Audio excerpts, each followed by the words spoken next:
झज्जरपुर नाम के गांव में एक राधा नाम की लड़की अपने परिवार के साथ एक छोटे से घर में रहती थी। उसे गाना गाने का बहुत शौक था, इसीलिए हमेशा गुनगुनाती रहती थी। पर उसकी सौतेली माँ रामवती को उसका गाना बिल्कुल भी पसंद नहीं था। एक दिन राधा धीमी आवाज में गाना गा रही होती है, तभी वहाँ रामवती आ जाती है। तभी राधा के पिताजी सत्यप्रकाश वहाँ आ जाते हैं। क्या? शादी की बात सुनते ही राधा शर्मा कर अंदर चली जाती है। उसके बाद सभी खा पी कर सोने चले जाते हैं। सत्यप्रकाश को सुबह जल्दी अंधेरे उठने की आदत थी, इसलिए वो सुबह 4 बजे ही उठ जाता है खेतों पर जाने के लिए। उसके साथ राधा भी उठ जाती है सत्यप्रकाश के लिए खाना बनाने के लिए। सत्यप्रकाश खाना लेकर खेतों पर निकल जाता है। मनोहर ठाकुर का बेटा था। मनोहर और राधा दोनों एक दूसरे से बहुत प्यार करते थे। पहाड़ी के पीछे बने खंडहर में वो दोनों रोज मिला करते थे। राधा गाना गाकर मनोहर को मिलने के लिए बुलाती थी। एक दिन रामवती चुपके से दोनों को मिलते हुए देख लेती है। वो फौरन ये बात ठाकुर को बता देती है। राधा मनोहर से मिलने के बाद अपने घर की तरफ जा ही रही होती है कि तभी पीछे से ठाकुर और उसके गुंडे वहां आ जाते हैं और उसे पकड़ लेते हैं। राधा का ये जवाब सुनते ही ठाकुर को बहुत गुस्सा आ जाता है और वो जलती मशाल उसके मुंह पर फेंक मारता है। जलती हुई मशाल राधा के मुंह पर पड़ने से राधा का पूरा मुंह जल जाता है और धीरे धीरे वही आग उसके पूरे शरीर पर फैल जाती है और राधा तड़प तड़प कर वहीं दम तोड़ देती है। ठाकुर और उसके सभी गुंडे राधा को जंगल में फेंक कर चले जाते हैं, पर रामवती चुपके से ये सब देख लेती। रामवती खुश होती हुई वहां से चली जाती है और इसके बारे में किसी को कुछ नहीं बताती। सत्यप्रकाश के पूछने पर वो उसको बोल देती है कि राधा गांव के एक लड़के के साथ भाग गई। कुछ दिन बीतने के बाद एक रात जब सभी गहरी नींद में सोए हुए थे, तब गांव में एक चुड़ैल आती है और गाना गाते हुए अपने मुंह से आग निकालने लगती है। खिड़की से बाहर झांकते ही रीना के पसीने छूटने लगते हैं और वो जोर जोर से चिल्लाने लगती है। सभी लोग चुड़ैल का गाना बहुत ही ध्यान से सुनने लगे, पर चुड़ैल अब रोने लगती है और रोते रोते जोर से गाने लगती है। जितनी जोर से वो गाना गाती, उतनी ही तेज उसके मुंह से आग निकलती। वही आग की लपटें गांव में इधर उधर गिरने लगी और चारों तरफ आग ही आग दिखाई देने लगी। चुड़ैल पूरा जोर लगाकर गाने लगती है और अब उसके मुंह से और ज्यादा आग निकलने लगती है। गांव के कई घर आग की चपेट में आ जाते हैं। पत्थरों की मार मुंह पर पड़ते ही चुड़ैल वहां से भाग जाती है। चुड़ैल चली जाती है, पर वहां से वो सीधा गांव वालों के खेतों में घुस जाती है और वहीं एक पेड़ के नीचे बैठकर गाना गाने लगती है, वो भी एक दुख भरा गाना। वहां खेतों में बैठकर चुड़ैल रोते रोते गा रही थी और उसके मुंह से काफी आग भी निकल रही थी। इससे पहले कि सभी लोग वहां आते, चुड़ैल खेतों में आग लगा चुकी थी। आग इतनी तेजी से फैल रही थी कि चुड़ैल खुद ही आग से डरने लगती है।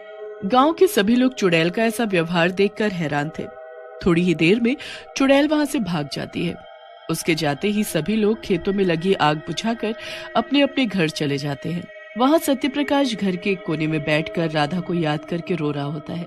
तभी सत्यप्रकाश को गांव में शोर सुनाई देता है और वो बाहर देखने चला जाता है, पर वो क्या देखता है कि मुंह से आग निकालने वाली चुड़ैल ठाकुर के पीछे भाग रही थी। ठाकुर आगे आगे और चुड़ैल मुंह से आग निकालती हुई उसके पीछे। ठाकुर फौरन सत्यप्रकाश के पीछे छिप जाता है। रामवती छिपकर सब देख रही थी और उसे शक भी था कि कहीं राधा ही तो मरने के बाद चुड़ैल नहीं बन गई और अब वो सबसे बदला लेने आई है। डर के मारे वो अपना मुंह खोल देती है। रामवती का मुंह खुलते ही सबको राधा के बारे में पता चल जाता है कि वही चुड़ैल बनकर आई है। ठाकुर भी रामवती के बारे में सब बता देता है कि उसी ने आकर उसके कान भरे थे कि राधा और उसका बेटा छुपकर मिलते हैं। मनोहर चुड़ैल का हाथ पकड़कर उससे माफी मांगता है और अगले जन्म में फिर से मिलने का वादा करता है। अंतरिक्ष में चांद पर बैठकर चुड़ैल बोली, सब लोग यहाँ अपने अपने काम में बिजी हैं, मेरा तो यहाँ मन ही नहीं लगता। क्यों ना मैं पृथ्वी के बच्चों को उठाकर इस चांद पर ले आऊं और पढ़ाऊं। मेरा मन भी बहल जाएगा और बच्चों को शिक्षा भी मिल जाएगी। फिर मैं उन्हें चांद की दुनिया की सैर करा दूंगी और सोते हुए बच्चों को लाऊंगी ताकि उन्हें ये एक सपना लगे। कहती है, उठो बच्चे, मैं तुम्हें चांद की सैर कराने और पढ़ाने के लिए आई हूँ। देखो बच्चों, ये क्या है? क्या तुम इतनी ऊपर कभी आए हो? क्या तुमने रॉकेट इतने करीब से देखा है? नहीं मैडम चुड़ैल, हमने तो ऐसा कभी भी नहीं देखा। ये जगह बहुत सुंदर है। हाँ मैडम, ये जगह बहुत सुंदर है। हम अंतरिक्ष घूमना चाहते हैं। क्या आप हमें चांद दिखाएंगी? ठीक से देखोगे तो तुम अभी चांद पर ही खड़े हो। क्या? पर ये तो मुझे चांद जैसा बिल्कुल नहीं लग रहा, ये तो कोई पथरीली जमीन लग रही है। हाँ, मुझे भी चांद नहीं लग रहा। चलो तो मैं तुम्हें चांद दिखाऊंगी, उससे पहले पढ़ाई करो। बोलो A for apple, B for ball, C for cat।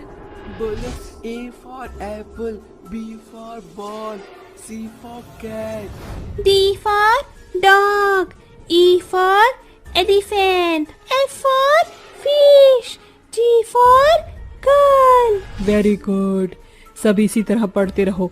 मैं तुम्हें ड्राइंग बनाने को दूंगी और तुम्हें अपने आसपास की जो भी चीज बनानी हो वो तुम ये देखकर बनाना। ठीक है मैम। मैम, हमने तो ये रॉकेट बनाया है देखकर। वेरी गुड, और दिखाओ। चुड़ैल मैम, हमने चांद बनाया बहुत बड़ा, और उसकी आँख नाक भी बनाई है। और मैम, मैंने ये सोलर सिस्टम बनाया है। बहुत खूब, तुम तो टैलेंटेड बच्चे हो। मेघा और शुभम, तुम दोनों ने क्या बनाया है, दिखाओ। मैम, मैंने आपकी चुड़ैल तस्वीर बनाई है।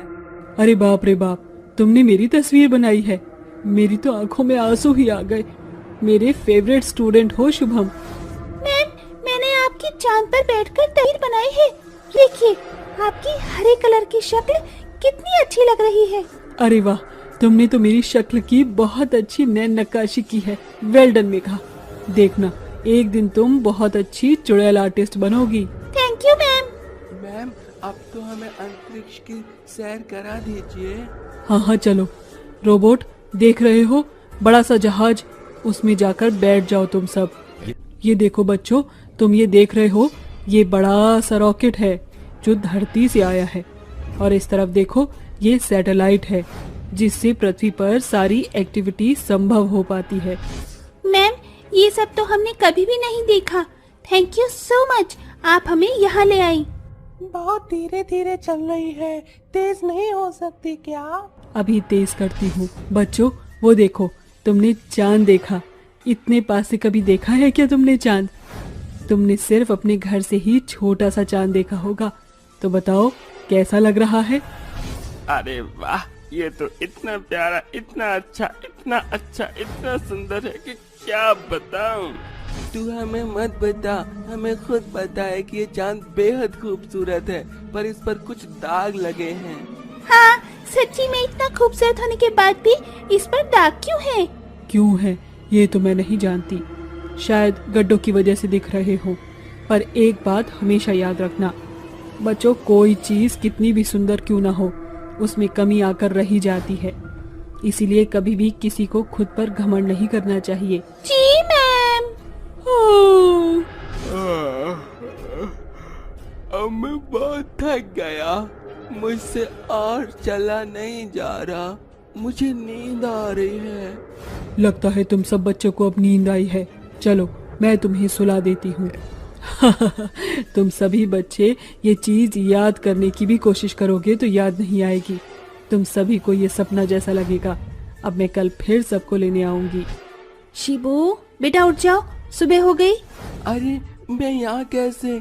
मैं तो अंतरिक्ष में था ना।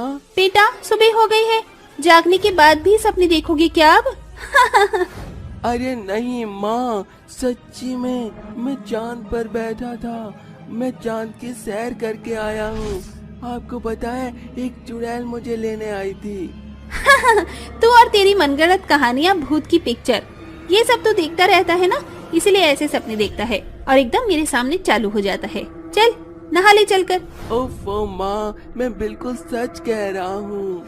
आज मैं सब बच्चों का टेस्ट लूंगी। जी मैम, हम सब याद करके आए हैं। चुड़ैल सभी बच्चों का टेस्ट शुरू करती है। सब बच्चे अपना आंसर लिखते हैं। तभी जॉनी रोने लगता है तो चुड़ैल कहती है, अरे जॉनी, तुम रो क्यों रहे हो, क्या हुआ?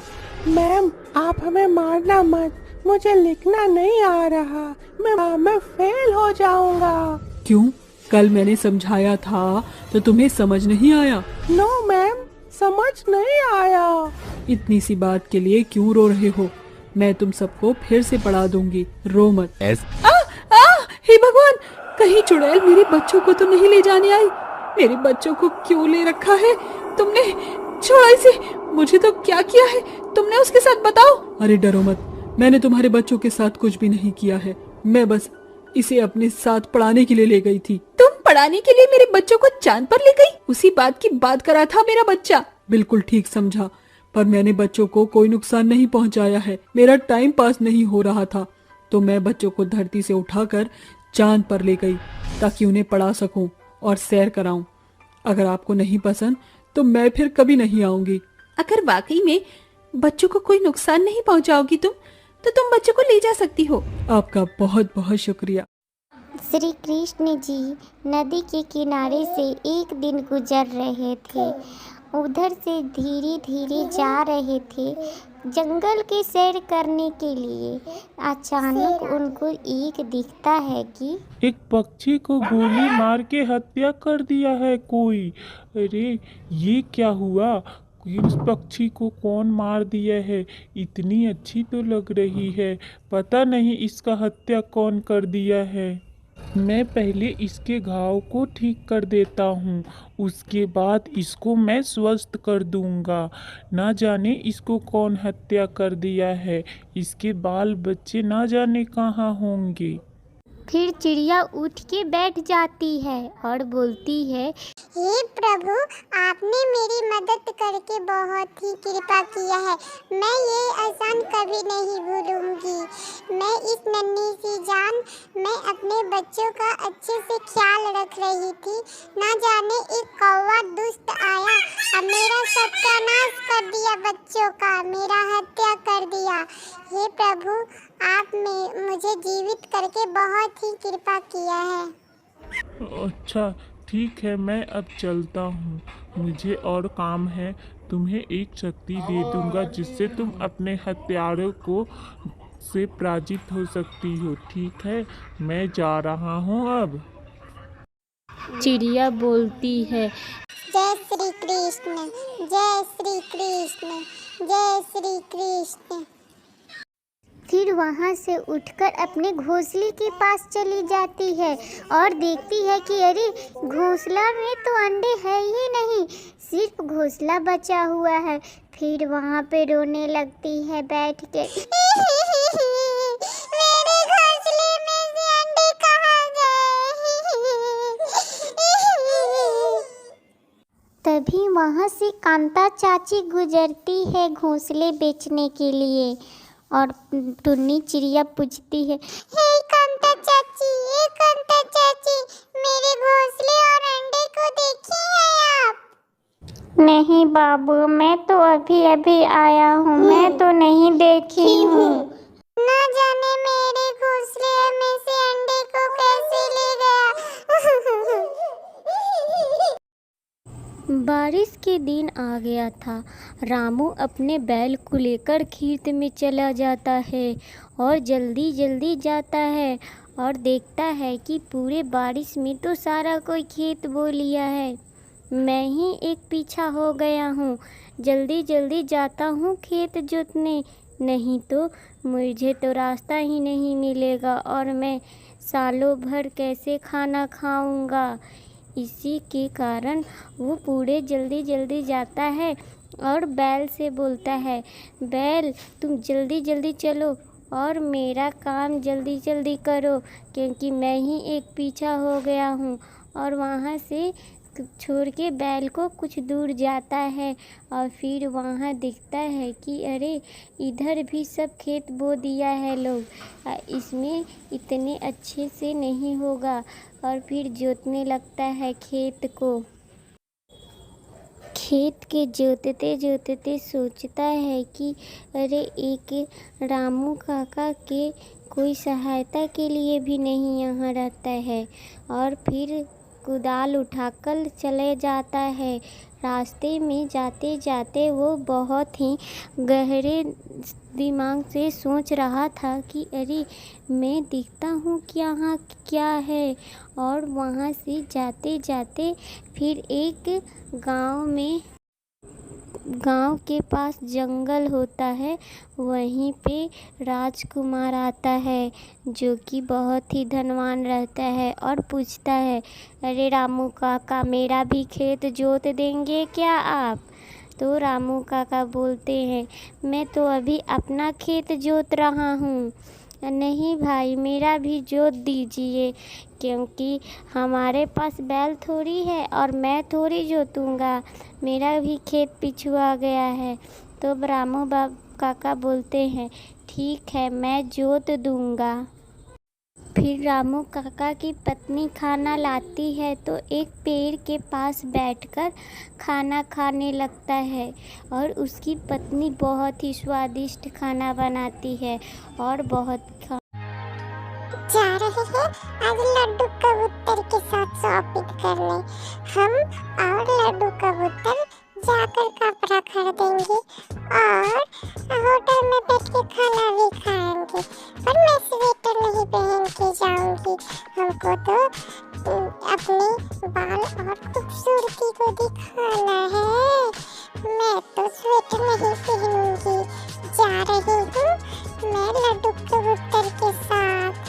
थोड़ा बहुत ठंड है, इतना कहाँ ठंड है, सारा लोग पहनते हैं पर मैं नहीं पहनूंगी। घर के आगे पहनना ही तो है, अभी नहीं पहनूंगी। बंटी बंटी बंटी कबूतर, तुम कहाँ हो? जल्दी आओ बंटी कबूतर। फिर आया और लड्डू कबूतर बोलने लगा, सुनो पीली चिड़िया, हम तुम्हारे साथ तो चल रहे हैं और हम दोनों कपड़ा भी खरीदेंगे, लेकिन और कुछ तुमको खरीदना है? बता दो, हमें तो बहुत कुछ खरीदना है। चलो एक साथ हम लोग चलते हैं और कपड़ा ये सब खरीद लेते हैं। मैं भी स्वेटर नहीं पहनूंगी, हम दोनों स्वेटर नहीं पहने हैं। हेलो गाइस, कैसे हो? आई होप आप अच्छे होंगे। ठंड का मौसम आ चुका है, चिड़ियाओं ने कर ली है तैयारी, आप भी कर लो तैयारी। ये कंटेंट आपको अच्छा लगे तो वीडियो को दबा के लाइक कर दीजिए, ताकि हम आपके लिए ऐसे फ्री कंटेंट बनाते रहेंगे। और हमारी चैनल पे नए आए हो तो चैनल को सब्सक्राइब कर दीजिए और साथ में बेल आइकन प्रेस करके ऑल पे लगा दीजिए, ताकि हम जब भी वीडियो अपलोड करें तो आपके पास सबसे पहले नोटिफिकेशन आए। बिना स्वेटर बिना कुछ भी चले गए। देखो सोना बहना, आजकल के लड़का लड़कियां को कोई शर्म वरम नहीं है। देख रही हो ना कैसे लड्डू कबूतर और पीली चिड़िया बिना स्वेटर, और इस ठंड में भी उन लोगों को ठंड नहीं लग रहा है, क्योंकि उन लोगों को प्यार का भूत चढ़ गया है। समझी? आजकल के जनरेशन पर तो कोई भरोसा ही नहीं है। हम जानते हैं ये लोग दम पागल होते जा रहे हैं। ना जाने इस देश का क्या होगा, और इसे सारा कोई अपने मोबाइल में लगा रहता है और फोटो पे फोटो क्लिक करता है। बेशर्मी का भी हद होने लगा है। हाँ, ठीक कर रही है रानी चिड़िया। अब तो हम जानते हैं ऐसा क्यों हो रहा है। ये सारा ये मोबाइल की वजह से हो रहा है। इतना मोबाइल लोगों को बिगाड़ दिया है कि हम क्या बोले। कि हाँ, जान रहे हैं, पता नहीं अब कैसे होगा। हम लोगों के जमाने में तो ये सभी होता भी नहीं था। देख ली, बस टांग लिए दोनों और चले गए। उन लोगों को माँ बाप कैसा है पता नहीं, दोनों को जाने दिए हैं। हम लोगों के माँ बाप तो हमारे टांग तोड़ देते, लेकिन इन लोगों को पता नहीं कैसा है माँ बाप, कुछ बोलती भी नहीं है। हाँ, देख ले रहे हैं। हाँ, जानते हैं बुरी चिड़िया, पर हम लोग इसमें क्या कर सकते हैं। हम लोगों का जमाना अब तो गया, इन लोगों के जमाना में ना जाने क्या क्या देखना पड़ रहा है हम लोगों को तो लग रहा है इस सब देखने से पहले मेरा आँख ही बंद हो जाता तो अच्छा होता। हे भगवान, कहाँ हो? ये सब देख